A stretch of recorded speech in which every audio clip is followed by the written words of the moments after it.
बहुत स्वागत है आपका। मैं हूं आपके साथ नेहा दुबे और आज महाराष्ट्र और झारखंड चुनाव से जुड़े हुए पल पल की अपडेट हम आप तक पहुंचाएंगे। महाराष्ट्र की 288 सीटों पर आज नतीजे आएंगे। बता दें आपको कि महाराष्ट्र के रुझान थोड़ी देर में आने शुरू हो जाएंगे। 3 गठबंधन मैदान में हैं। सत्तारूढ़ महायुति और विकास आघाड़ी के बीच में पूरा मुकाबला है। ये मुख्य मुकाबला 2 ही गठबंधनों के बीच में है। कई निर्दलीय और बागी भी अपनी किस्मत आजमा रहे हैं। बता दें कि महाराष्ट्र में 3 गठबंधन है और ऐसे में महाविकास और महायुति के बीच ये भारी मुकाबला है। मुख्य मुकाबला इन दोनों की गठबंधन के बीच में है। कौन बाजी मारेगा ये वाकई देखने वाली बात होगी। महायुति के सामने अपनी मौजूदा सरकार को बचाने की एक बड़ी चुनौती है, तो महाविकास आघाड़ी उन 2.5 सालों का हवाला दे रही है जो कि उसने काम किया। अब वाकई देखने वाली बात होगी क्या कुछ निकल के सामने आता है। महाराष्ट्र ने पिछले 5 साल में बहुत सियासी तौर पर उठापटक देखी। पार्टियों के टूटने का सिलसिला जारी रहा, बाकी तमाम राजनीतिक उठापटक, नेताओं के इधर उधर जाने का सिलसिला। लेकिन इस बीच जनता का कितना भला हुआ आज जो है वो सभी के सामने आ जाएगा। जनता ने क्या फैसला सुनाया है, जनता क्या सोचती है, क्या विचार रखती है, ये सभी के सामने आ जाएगा।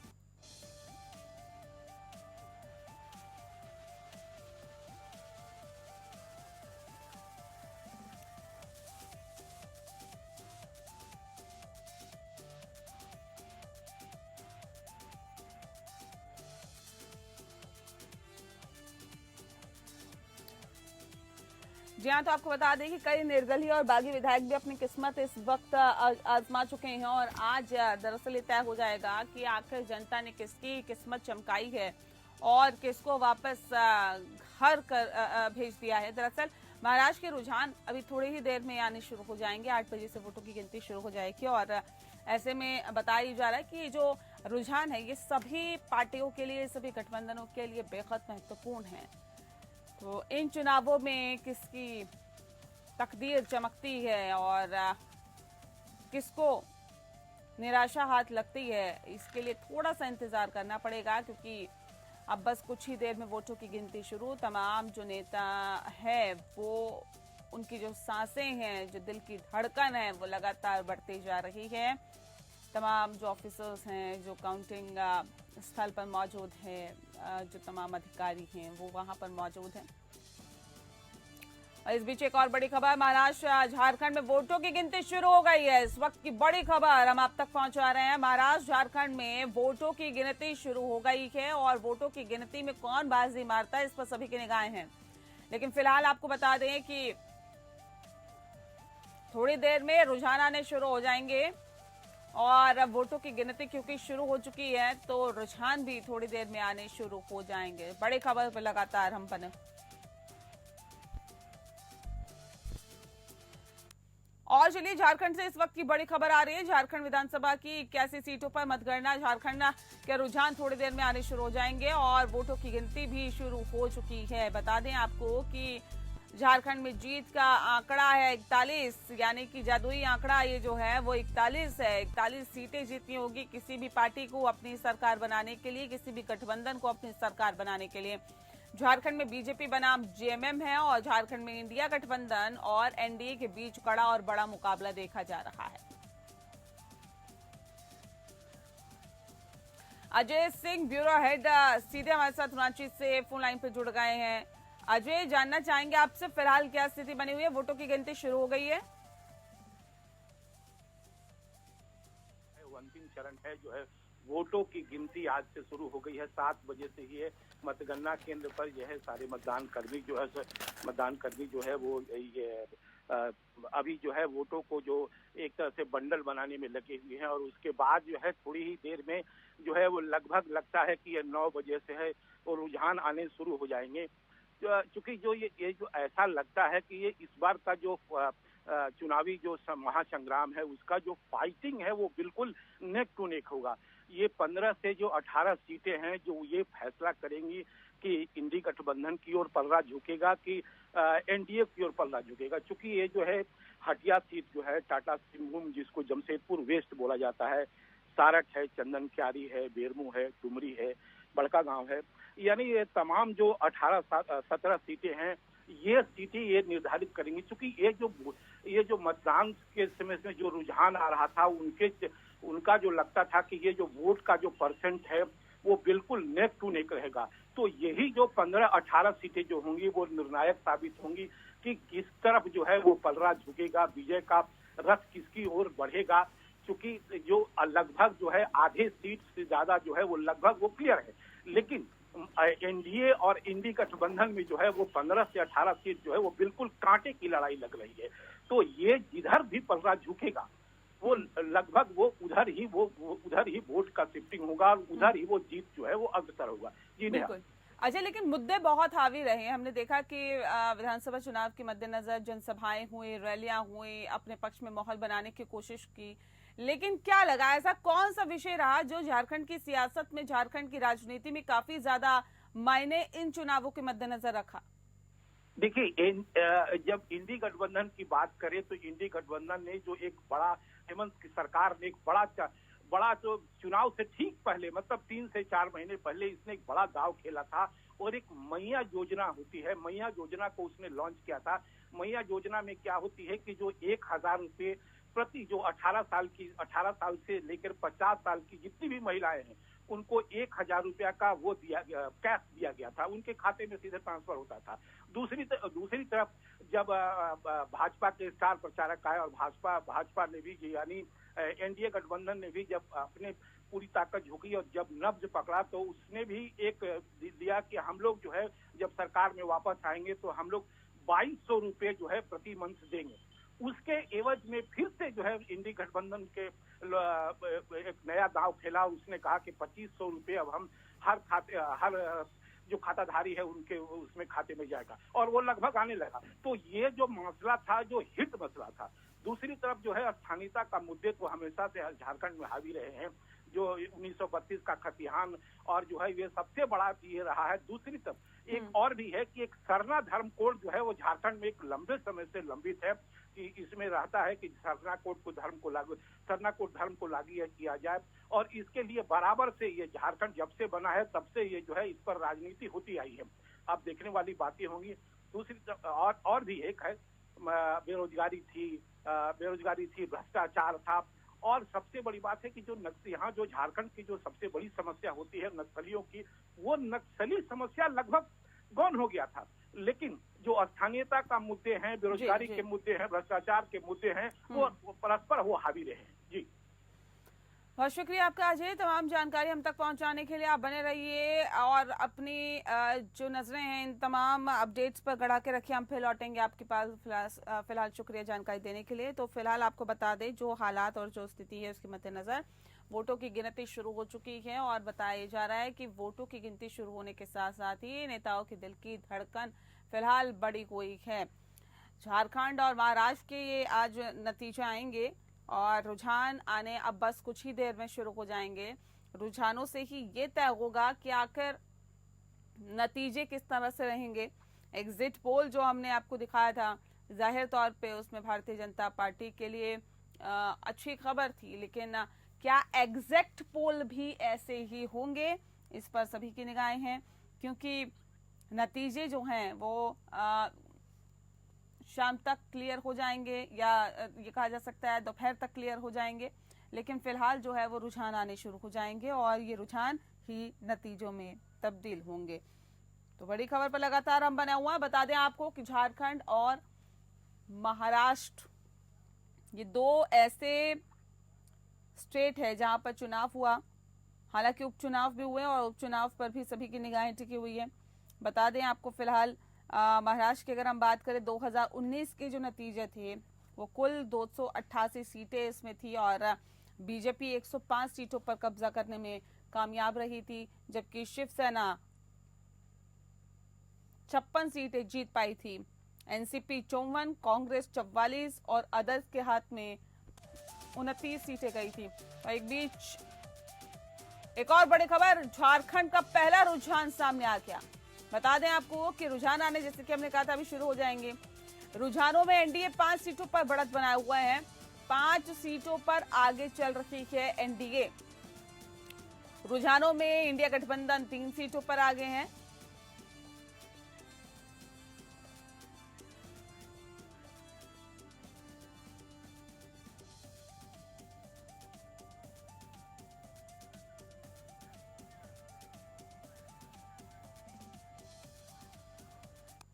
और चलिए इस विषय पर तफसील से चर्चा करने के लिए खास मेहमान हमारे साथ मौजूद हैं, उनसे आपका परिचय करा देते हैं। इस वक्त हमारे साथ डॉक्टर भूपेंद्र कुमार जी हैं, राजनीतिक विश्लेषक है। स्वागत है सर आपका। हमारे साथ तनुज दीक्षित जी जुड़ गए हैं, राजनीतिक विश्लेषक हैं, आपका भी बहुत बहुत स्वागत है। सीधे शुरुआत फिलहाल कर लेते हैं डॉक्टर भूपेंद्र कुमार जी से। किस तरह से देखते हैं? देखिए सर, अभी तो वोटों की गिनती शुरू हो गई है और अभी झारखंड की जो रुझान आ रही हैं उसके अंदर एनडीए 5 सीटों पर आगे चल रही है, जबकि इंडिया गठबंधन 3 सीटों पर आगे चल रहा है। क्या लगता है कि इस बार एनडीए बाजी मार सकता है क्या झारखंड में? देखिए, आज परिणाम आएंगे और लगभग 11 बजे के बाद पिक्चर क्लियर हो जाएगी और रुझान आने के अनुसार कुछ परिणाम भी घोषित हो जाएंगे और 1 बजे तक पूरी पिक्चर साफ हो जाएगी। और जिस तरह से पूर्वानुमान निकाले गए थे मीडिया के द्वारा, एग्जिट पोल के द्वारा, उसमें ये आया था कि लगभग 10 सर्वे में लगभग 6 सर्वे उनको आगे बता रहे थे एनडीए गठबंधन को पूरी मेजोरिटी की सरकार बता रहे थे। और मुझे भी ये लग रहा है कि ग्रास रूट पे इनके संगठन ने काम किया है एनडीए ने, और एनडीए के बीच में कहीं पे भी टकराहट नहीं थी किसी भी चीज की, क्या है वो। और उन्होंने जो जमीन के जो प्रधानमंत्री ने जो इशू रखे और उनकी अस्मिता को जोड़ा कि जो कि वनवासी आदिवासी लोग हैं उनकी अस्मिता क्या है, उनकी जो जायोग्राफी बदल रही है, और ये एक बहुत बड़ा प्रश्न चिन्ह था। और यह भी बताया कि महिलाओं के लिए सशक्तिकरण के लिए उनके लिए प्रति माह मानदेय देना, उसके अनुरूप और भी जो बच्चों के लिए शिक्षा के लिए स्टाइपेंड देना। और दूसरी बात, एनडीए ने निश्चित रूप से चुनाव को एक तो क्विज के तहत लड़ा, और इससे पहले जो करप्शन एक बहुत बड़ा चार्जेस था जिसके तहत हेमंत सोरेन जी जेल भी गए और जेल आने के बाद जेल से आप चुनाव में लड़ रहे हैं। लेकिन जहाँ तक हम देखते हैं उनके पास बाबूलाल मरांडी जैसे नेता, बड़े नेता हैं जो कि सौम्य विचार के हैं, सरल हैं, और चंपई सोरेन उनके जो आ गए हैं, वो भी एक लगभग 12 विधानसभाओं में अच्छा दखल रखते हैं। तो ये सब समीकरण बन रहे हैं और जिस हिसाब से मुझे लगता है कि वोट प्रतिशत बढ़ा है और उसके तहत वोट प्रतिशत दोनों पार्टियों ने बड़ी मेहनत की है। लेकिन जो इंडिया ब्लॉक है, इंडिया ब्लॉक के पास सिर्फ हेमंत सोरेन ही एक पत्ता है जिसके तहत वो पूरा ब्लॉक लड़ा है। क्योंकि अगर हेमंत सोरेन अगर इस तरह से अगर लीडिंग करके चुनाव नहीं लड़ा जाता तो मुझे तो लगता है कि उनके पास और भी कोई नेता, लेकिन इनके पास अच्छी फेरिस्त है और उनके द्वारा जो उनके परिवार से भी उनकी भाभी और सब लोग आए हैं एनडीए में, जिसके कारण एक उन्होंने सुशासन और प्रशासन और एक अस्मिता का चुनाव जो बनाया है, और भ्रष्टाचार मुक्त जो कि मोदी जी 2014 से ही उसके आग्रह कर चुके हैं कि हम सरकार ऐसी देंगे जो कि स्वच्छ हो, निष्पक्ष हो, और जहाँ पे संथाल और महिला देशी प्रॉपर्टियों की भी एक बहुत बड़ी समस्या है, क्योंकि वहाँ पे मूल रूप से जो उनकी संस्कृति है, जिस तरह से गाँव आज सारे मीडिया के जो लोग गए वहाँ पे खबर करने, और उनको समस्या में उन्होंने अपने स्तर पर रखा है कि कई गाँव की जो भौगोलिक स्थितियाँ हैं वो बदल गई।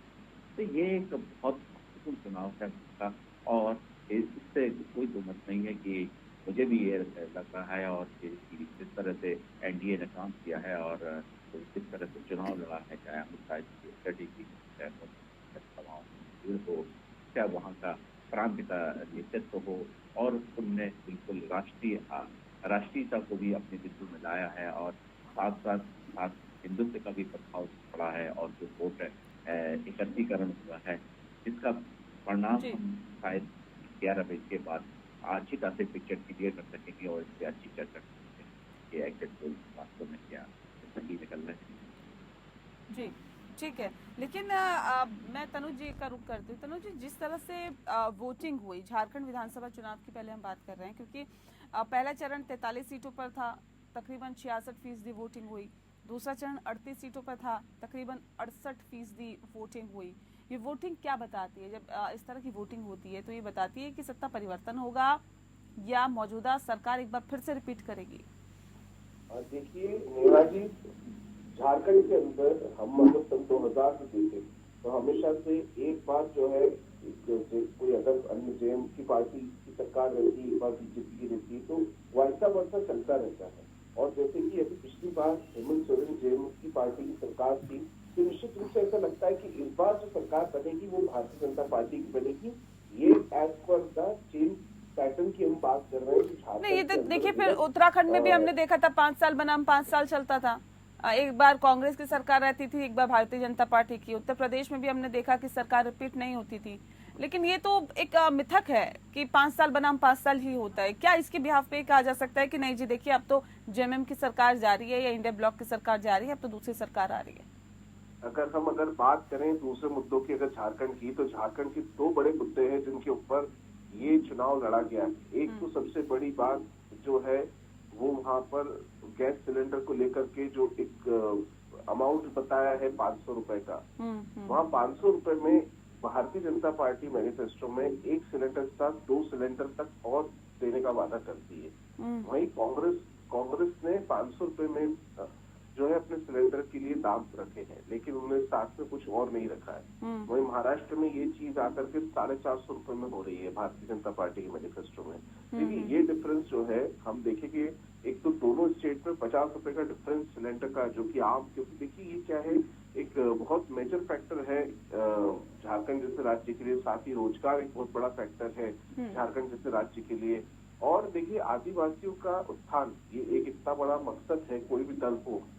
चाहे बाबूलाल मरांडी जब पहली बार सीएम बने थे झारखंड के, तब से लगा करके तो हेमंत सोरेन तक, सभी झारखंड के आदिवासी वर्ग के विकास की बातें जरूर करते हैं। और झारखंड बनने के पीछे सबसे बड़ी वजह भी यही थी कि आदिवासियों का एक क्षेत्र अलग हो, विकास हो, उसी को लेकर के राज्य भी अलग हुआ था। और देखिए अभी तक जो है उसकी जद्दोजहद, चाहे कोई भी पार्टी की सरकार रही हो, वो लगातार जारी है। लेकिन उसके बावजूद भारतीय जनता पार्टी के मैनिफेस्टो और वादे, क्योंकि उन पर भरोसा इसलिए है क्योंकि दूसरे राज्यों में बीजेपी जो बोलती है वो कर भी रही है और दिख भी रहा है।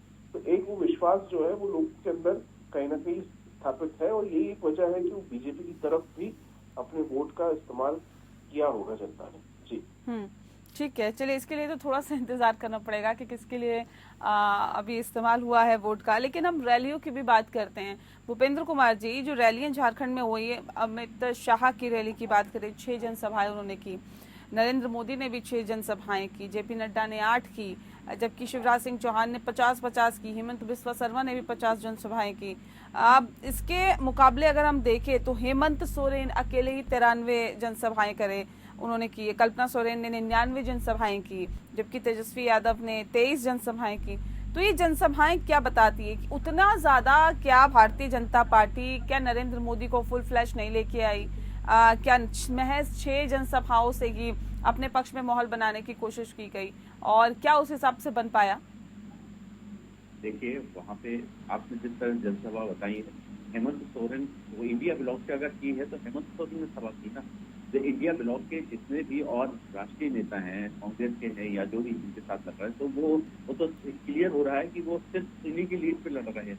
और अगर इनके पास हेमंत सोरेन जैसा अगर ट्राइबल नेता नहीं होता तो वो तो बहुत बुरी स्थिति होती। दूसरी बात क्या है कि जनसभाओं में जो संचार का जो बड़े नेता होते हैं वो लगभग 3-4 पार्लियामेंट को एक कवरेज करते हैं। प्रधानमंत्री जो जिस तरह से काम करते हैं और जिस तरह से जनसभाओं करते हैं, तो लगभग वो 2 से 3 लोकसभा कवर करते हैं और उनमें लगभग 10 से 12 विधानसभाएं आ जाती हैं। तो ये उनकी। और दूसरा, आप शिवराज जी देखिए, हेमंत शर्मा जी को उप प्रभारी बनाया था, उन्होंने धुआंधार किया है। यहाँ उपचुनाव भी था उनकी विधानसभा में मध्य प्रदेश में, लेकिन उन्होंने वहाँ पर ज्यादा तवज्जो दी क्योंकि उनका जिस तरह से। और दूसरी बात, बीजेपी ने जो बात कही है, बात भी उनका ये है कि इससे एक ट्विस्ट ये भी आया क्योंकि इंडिया ब्लॉक के उसी टाइम पे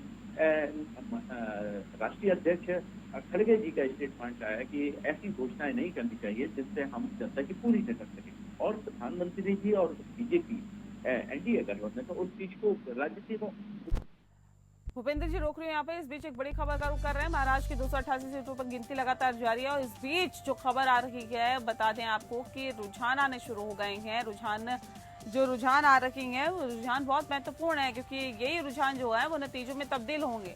रुझानों में बताया जा रहा है कि एनडीए 14 सीटों पर, जबकि इंडिया ब्लॉक जो है वो 5 सीटों पर आके चलता हुआ दिखाई दे रहा है। यानी कि अभी फिलहाल रुझान जो है उसमें थोड़ा सा पीछे है इंडिया गठबंधन।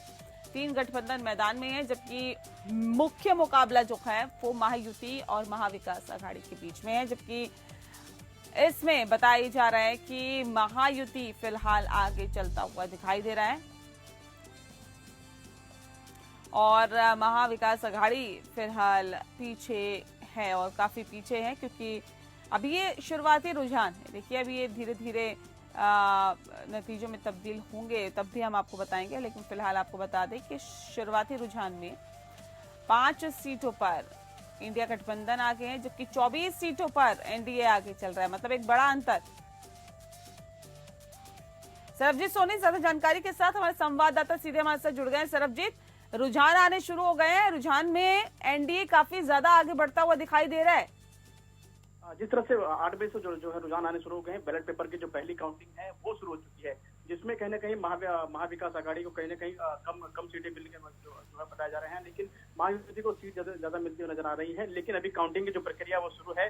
महाराष्ट्र में अगर बात करें तो नागपुर से देवेंद्र फडणवीस जो है आगे चल रहे हैं। तो पूरी तरह से जो आंकड़े हैं अभी बैलेट पेपर के जो आंकड़े हैं वो अभी गिने जा रहे हैं, जिसके बाद जो मशीन के जो आंकड़े हैं वो गिने जाएंगे। तो कहीं ना कहीं जो रुझान में भी जो है वो अपना सीटों को लेकर जो है वो अपना क्लियर हो पाएगा। लेकिन कहीं ना कहीं अभी जो स्टार्टिंग के जो रुझान आना शुरू हुए हैं, जिसमें महायुति आगे दिखती नजर आ रही है। लेकिन सभी को उम्मीद है कि जिस तरह से महाविकास आघाड़ी के चाहे जो उम्मीदवार हों चाहे महायुति के उम्मीदवार हों, सभी को उम्मीद है कि उनकी जीत होगी। सब हाथ लगाए बैठे हैं, तो सबकी नजरें रुझान पे हैं। किस तरह से जब काउंटिंग की जो प्रक्रिया 12 बजे के बाद, ऐसा कहना जा रहा है कि 12 बजे के बाद इसी साफ हो पाएगी कि किसकी कितनी सीट आनी है। बिल्कुल, किसकी कितनी सीट आएगी ये तो खैर वक्त के साथ ही क्लियर हो पाएगा। लेकिन सरबजीत, नेताओं का कोई बयान? अभी तक तो दिल की धड़कनें बढ़ रही होगी कि आखिर क्या नतीजे आएंगे। जिस तरह से रुझान की गिनती शुरू हुई है, नेताएं अपने जो वहाँ पे जो पोलिंग बूथ है वहाँ पे काउंटिंग पर सबकी निगाहें हैं। सभी को उम्मीद है, जिस तरह से उन्होंने प्रतिक्रिया भी दी है कि जनता हमें इस बार मौका देगी, जनता की जो उम्मीदों पे हम खरे उतरेंगे। सभी ऐसे वादे जिन्होंने जो जनता से वादे किए थे, सबको उम्मीद लगाए हैं कि जनता उन्हें चुन के देगी। लेकिन जिस तरह से वोटिंग की जो प्रक्रिया जो काउंटिंग की जो प्रक्रिया है वो शुरू है, तो धीरे धीरे जो इनकी स्थिति साफ होगी, क्या उन्हें जनता चुनेंगी या। चलिए सरबजीत, अपनी नजर बनाए रखें, हम फिर लौटेंगे आपके पास। फिलहाल शुक्रिया जानकारी देने के लिए। भूपेंद्र जी का रुख कर लेते हैं। भूपेंद्र जी, जो रुझान आ रहे हैं वो ये बता रहे हैं कि महायुति 24 सीटों पर आगे है, जबकि इंडिया जो गठबंधन है वो महज 5 सीटों पर आके चल रहा है। यानी कि ये है कि जो बैलेट पेपर से जो अभी चुनाव हुआ था उसकी गिनती शुरू हुई है, तो उसमें महायुति आगे बढ़ता हुआ दिखाई दे रहा है। डिफरेंस भी काफी ज्यादा है, क्या कहेंगे? जी बिल्कुल, अभी तो वैसे पहली चरण का है और बैलेट पेपर का अभी काउंटिंग हो रही है। मुझे तो लगता है कि 9 के बाद जब खुलेंगे और जिस तरह से थोड़ा सा बनेगा, थोड़ा क्लियर पिक्चर 2-4 मतलब कि तीसरे चौथे राउंड की गिनती हो जाएगी। और अभी जिस तरह से रुझान दिख रहा है वो वैसे ही लग रहा है कि जिस तरह से मीडिया ने अपना पूर्वानुमान निकाला था और एग्जिट पोल में जो निकाला था उसी के अनुरूप लगता है। लेकिन वहाँ पे क्या है, जो चुनाव जो हुआ है, विकास की शुरुआत तो विकास से होती है, लेकिन बाद में वो राष्ट्रवाद के चुनाव स्थगित हो जाता है और वोट भी उसी तरह से डलता है। तो अभी जो स्थिति दिख रही, चाहे हम झारखंड में देखें और अभी चाहे वहाँ देखें महाराष्ट्र में, और उपचुनाव का कहीं आया है कि राज्यों में, उत्तर प्रदेश और राज्यों के उपचुनाव आया कि जी ठीक है, बहुत शुक्रिया आपका भूपेंद्र जी, आप हमारे साथ जुड़े। तनुज जी, आपका भी बहुत बहुत शुक्रिया हमारे साथ सीधे जुड़ने के लिए। और इस वक्त आपको सीधे ले चलते हैं हमारे विशेष संवाददाता आनंद सिंह, लगातार हमारे साथ बना हुआ है। आनंद, जानना चाहेंगे क्योंकि उपचुनाव भी 9 सीटों पर है, ये उपचुनावों में अब रुझान तो आने शुरू हो गए होंगे, क्या रुझान आ रहे हैं फिलहाल? बिल्कुल नेहा, देखिए जो उत्तर प्रदेश की 9 सीटें हैं उनमें जो वही है शुरुआती रुझान, उसमें 6 सीटों पर भारतीय जनता पार्टी लीड कर रही है, जबकि 3 सीटें ऐसी हैं जहां पर समाजवादी पार्टी के प्रत्याशी आगे हैं। सीसामऊ की सीट होगी जहां नसीब सोलंकी समाजवादी पार्टी से आगे हैं। कहल तेज प्रताप यादव, जिसे पहले कहा जाता कि कहल सेफ सीट सपा की, वहां से तेज प्रताप यादव समाजवादी पार्टी के वो आगे हैं, और हाजी रिजवान समाजवादी पार्टी के कुंडरकी की सीट जो मुजफ्फरनगर की है वहां से आगे हैं। बाकी जो सभी 6 सीटें हैं, चाहे वो फूलपुर की सीट हो, कटेरी, मछुआ, मीरापुर, गाजियाबाद और खैर, यहाँ से बीजेपी और आरएलडी के जो प्रत्याशी हैं वो लगातार लीड बढ़ाए हुए हैं। हालांकि अभी 8:15 साढ़े 8 के समय हुआ है नेहा, बिल्कुल अर्ली अभी ये शुरुआती रुझान है। करीब 12 बजे तक आप ये कह सकती हैं कि स्थितियां इस तरह से बेहतर होंगी, साफ होंगी। अगर हम राउंड की बात करें तो सबसे जो कम 20 राउंड की काउंटिंग होनी है नेहा, वो सीसामऊ यानी कानपुर में होनी है, और सबसे अधिक 32 राउंड की जो काउंटिंग है वो कुंडरकी, कहल, फूलपुर और मझवा में होगी, जहां सबसे अधिक वक्त लगने की बात कही जा रही है। ठीक है आनंद, इस खबर पर अपनी नजर बनाए रखें, हम फिर लौटेंगे आपके पास। फिलहाल शुक्रिया जानकारी देने के लिए। तो झारखंड, महाराष्ट्र और साथ ही साथ उत्तर प्रदेश के उपचुनाव के भी नतीजे आज आ रहे हैं, और ऐसे में वायनाड पर भी सभी की निगाहें टिकी हुई है, क्योंकि वो भी वीआईपी वीवीआईपी सीट कही जा सकती है, और ऐसे में उस पर भी सभी की निगाहें टिकी हुई है। क्या नतीजा आज निकल के सामने आता है। एक छोटा सा ब्रेक ले रहे, पल पल के अपडेट हम आप तक पहुंचाते रहेंगे। एक छोटा सा ब्रेक, जल्द लौट।